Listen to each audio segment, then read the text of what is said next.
নমস্কার। পশ্চিমবঙ্গ দিবস হিসাবে যে কুইজের অনুষ্ঠানটি আমি করছি তার আজকে সেকেন্ড পার্ট নিয়ে আমি আপনাদের সামনে এসে হাজির হয়েছি। আজকে কয়েকটা অজানা বিষয় আপনাদের সামনে আমি তুলে ধরব,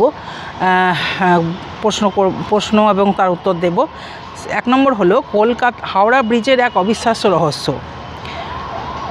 প্রশ্ন হচ্ছে, কলকাতা লাইফলাইন হাওড়া ব্রিজ বা রবীন্দ্র সেতু তৈরিতে কোনো নাটবল্টু ব্যবহার করা হয়নি, তাহলে এই বিশাল কাঠামোটি কিভাবে টিকে আছে? এই হচ্ছে আমাদের প্রশ্ন। আর তার অ্যান্সার হচ্ছে, হাওড়া ব্রিজ একটি ব্যালেন্সড ক্যান্টিলিভার ব্রিজ। এটি তৈরিতে কোনো নাট বা বল্টু ব্যবহার করা হয়নি, তার বদলে পুরো ইস্পাতের কাঠামোটি রিভেট বা ধাতব পেরেক গরম করে জোড়া হয়েছে। এর চেয়েও বড় কথা, নদীর মাঝে এই ব্রিজের কোনো পিলার বা স্তম্ভ নেই। এটা আমার এক নম্বর প্রশ্ন ছিল এবং তার অ্যান্সারটা বললাম। দু নম্বর প্রশ্ন আমার আজকের, বাংলার বুকে এক টুকরো ডেনমার্ক।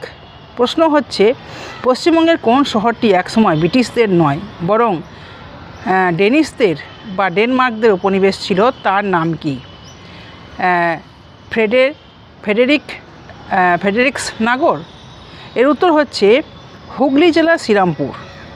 1755 থেকে 1845 সাল পর্যন্ত এই শহরটি ডেনিশ শাসনাধীন ছিল এবং তৎকালীন ডেনমার্কের রাজার নাম অনুসারে এর নাম ছিল ফ্রেডেরিক্স নাগর। পরে ব্রিটিশরা এটি কিনে নেয়।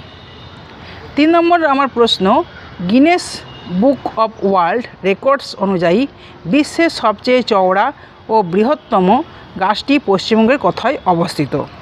এর অ্যান্সার হচ্ছে হাওড়া জেলার শিবপুরে অবস্থিত আচার্য জগদীশচন্দ্র বসু ভারতীয় উদ্ভিদ উদ্যানে, যেটা আমরা বোটানিক্যাল গার্ডেন বলি, সেখানে রয়েছে দ্য গ্রেট ব্যানিয়ান ট্রি বা মহাবটবৃক্ষ। প্রায় 250 বছরের পুরনো এই বটগাছটির মূল কাণ্ডটি বহু বছর আগেই নষ্ট হয়ে গেছে, কিন্তু এর 3000-এরও বেশি ঝুরি মূলের কারণে দূর থেকে দেখলে একে একটি আস্ত জঙ্গল বলে মনে হয়। আমার 4 নম্বর প্রশ্ন, বাংলা অক্ষরে টাইপ বা মেটাল হরফ ব্যবহার করে ছাপা পৃথিবীর প্রথম বই কোনটি এবং এটি কোথায় ছাপা হয়েছিল? উত্তর হচ্ছে, পৃথিবীর প্রথম বই 1778 সালে হুগলি থেকে প্রকাশিত ন্যাথানিয়েল ব্রাসি হ্যালহেডের লেখা a grammar of the Bengal language. এই বইটির জন্য প্রথম ছাঁচে ঢালা নিখুঁত বাংলা হরফ তৈরি করেছিলেন বাঙালি পঞ্চানন কর্মকার ও চার্লস উইকিন্স। নমস্কার, আজকে এই পর্যন্তই।